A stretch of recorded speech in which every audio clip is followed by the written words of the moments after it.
কথা শুরু করার আগে আমি ১৩০০ শতকের মুসলিম চিন্তাবিদ আল্লামা ইবনুল কাইয়িমের একটা ডায়ালগ দিয়ে শুরু করব।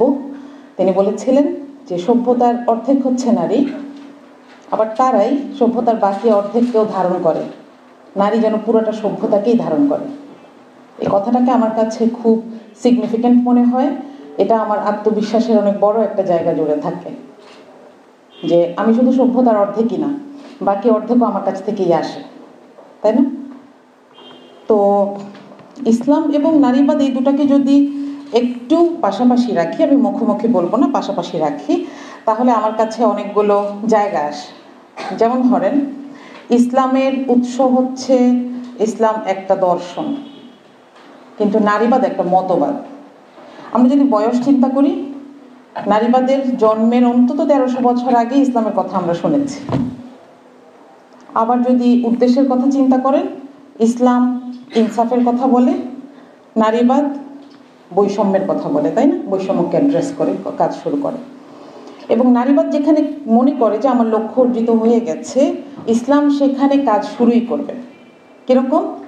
যেমন নারীবাদ আপনাকে বলবে, পড়াশোনা করো, তুমি মেয়ে, তোমার অধিকার আদায় করতে হবে। আমি পড়াশোনা করলাম, আমি একটা কম্পিটিটিভ পরীক্ষায় গেলাম, আমি হয়তো সচিব হলাম, এরপর আমি কি করব? ইসলাম তখন আমাকে বলবে, এখন তুমি ইনসাফ প্রতিষ্ঠিত করো। ইসলামের কাজ সেখানে শুরু। এই জন্য এই দুইটাকে দিয়ে, একটাকে দিয়ে আরেকটাকে ব্যাখ্যা করা, কিংবা ইসলামী নারীবাদ নামে আরেকটা জিনিসকে তৈরি করা, এই দুটোর কোনোটারই আমি পক্ষপাতী নই। বরং এই দুটোকে যার যার জায়গায় রেখে একটাকে জীবনযাপনের দর্শন হিসেবে আমরা দেখতে পারি, আর একটা মতবাদ হিসেবে দেখতে পারি। কারণ আপনারা আজকে অলরেডি দেখেছেন যে নারীবাদের নিজস্বই অনেক ক্যাটাগরি আছে, অনেক ক্লাসিফিকেশন আছে, তাই না? তো এই হচ্ছে ইসলাম এবং নারীবাদের সম্পর্কের ক্ষেত্রে আমার চিন্তা ভাবনা। তো একটা জিনিস প্রশ্ন করতে পারেন যে ইসলামী নারীবাদ তাহলে কি? কেউ না কেউ তো এটা নিয়ে কথা বলছে, এটা নিয়ে স্পেশালিস্ট আছেন। আমার কাছে মনে হয় এটা একটা প্রতিক্রিয়া। অনেক ধরনের ফেমিনিজম আছে, তো অনেক ধরনের ফেমিনিস্ট আছে। তো কেউ কেউ চিন্তা করেছে, ঠিক আছে, ইসলামের দেওয়া অধিকারগুলোকে নিয়ে আমি চিন্তা করি, আমি মুসলিম ফেমিনিস্ট হতে চাই।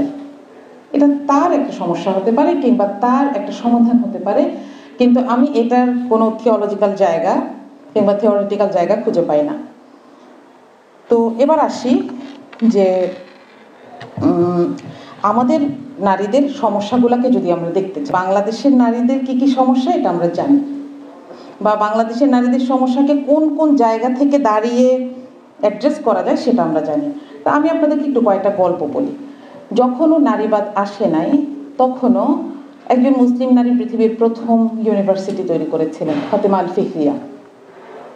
তিনি এমন একটা জায়গা তৈরি করেছিলেন তার পৈতৃক সম্পত্তি থেকে, যে এইখানে সবাই আসবে, কেউ পড়াবে, কেউ পড়বে। আরেকজন নারী ইরাক থেকে মক্কা পর্যন্ত একটা একটা একটা আমি সিভিল ইঞ্জিনিয়ার, আমার কাছে এটা খুব কঠিন একটা বিষয় মনে হয় যে একটা স্লোপ রাখতে হবে, কারণ তখন তো পাম্প ছিল না।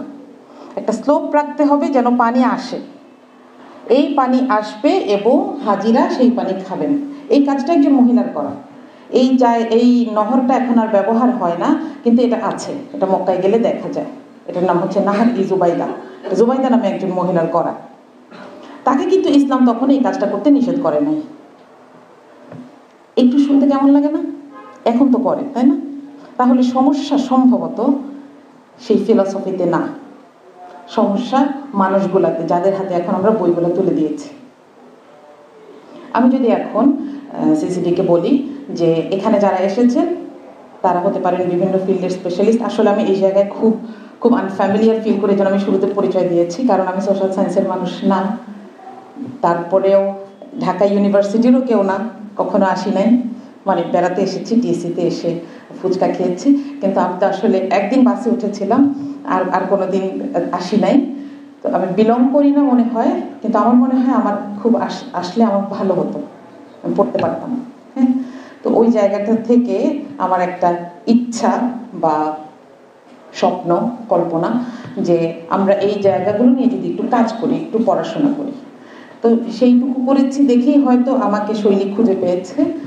তো আপনি যদি এখন এইখানে সিসিডি এই কাজটা করে যে সবাইকে 10টা জিনিস লিখতে বলে, ব্লাইন্ড ফোল্ড, কেউ কারোটা দেখবে না, যে বাংলাদেশের নারীর সমস্যা সমাধানের জন্য যে 10টা স্টেপ আপনি বলতে চান। আমি জানি এখানে বিভিন্ন এথনিসিটির লোক আছেন, বিভিন্ন রিলিজিয়নের লোক আছেন, আমি দেখতে পাচ্ছি বিভিন্ন বয়সের লোক আছেন, বিভিন্ন জেন্ডারের লোক আছেন।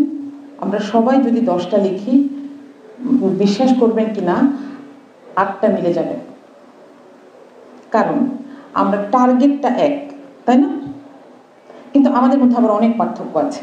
আমাদেরকে বিভিন্ন ধরনের ট্যাগিং দেওয়া হয়, অমুক ইসলামিস্ট, অমুক লেফটিস্ট, অমুক ফেমিনিস্ট।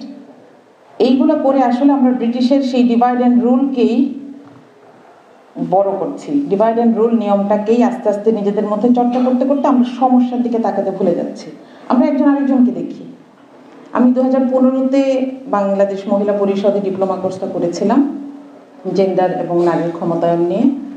তো ওখানে আমি একদিন সীমা আপাকে জিজ্ঞেস করলাম, আপা সিডোর সনদের সবগুলো নিয়ে কেন আলোচনা হয় না, কেন শুধু উত্তরাধিকারটা নিয়ে আলোচনা হচ্ছে? কারণ ওইটার সাথে ইসলামের ক্ল্যাশ আছে, তাই তাহলে সিডো সনদের বাকিগুলো কই? তাহলে আসলে আমরা সেগুলো নিয়ে একদিন আলোচনা করি। তারপর আমরা সেটা নিয়ে একদিন আলোচনা করলাম। এবং সত্যিকারের অর্থে আমরা যদি সমস্যার দিকে তাকাই, আমাদের নিজেদের হাত ধরতে সমস্যা হয় না। আমরা দেখেছি ওখানে আমরা বিভিন্ন ধরনের ব্যাকগ্রাউন্ড থেকে গিয়েছি, বিভিন্ন ধরনের এথনিসিটি থেকে গিয়েছি, কিন্তু আমরা যখন সমস্যার সমাধানের চেষ্টা করছিলাম, সলিউশন ওরিয়েন্টেড কথা বলছিলাম, তখন আমাদের সবার কথাগুলো একরকম ছিল। আমি বিশ্বাস করি আমাদের এখনও আমরা যদি সেই সমস্যার সমাধানের কথা বলি, আমাদের ট্যাগগুলো ভুলে যেয়ে থাকবেন, কারণ আমি সলিউশনটাকে এক জায়গা থেকে দেখব। যে এই রুমটাতেই যে এখান থেকে আমাকে দেখছেন, তিনি যেভাবে দেখছেন, ওই কোণা থেকে যিনি দেখছেন তিনি সেভাবে দেখছেন না। তাহলে প্রবলেমকে আমরা একজন এক এক জায়গা থেকে দেখতেই পারি। সলিউশনের জন্য যতদিন আমাদের আন্তরিকতা থাকবে, ততদিন আমরা হাত ধরে থাকতে পারবো। আমার মনে হয় আমি আমার জায়গা থেকে এই কথাগুলোই বলতে এসেছি।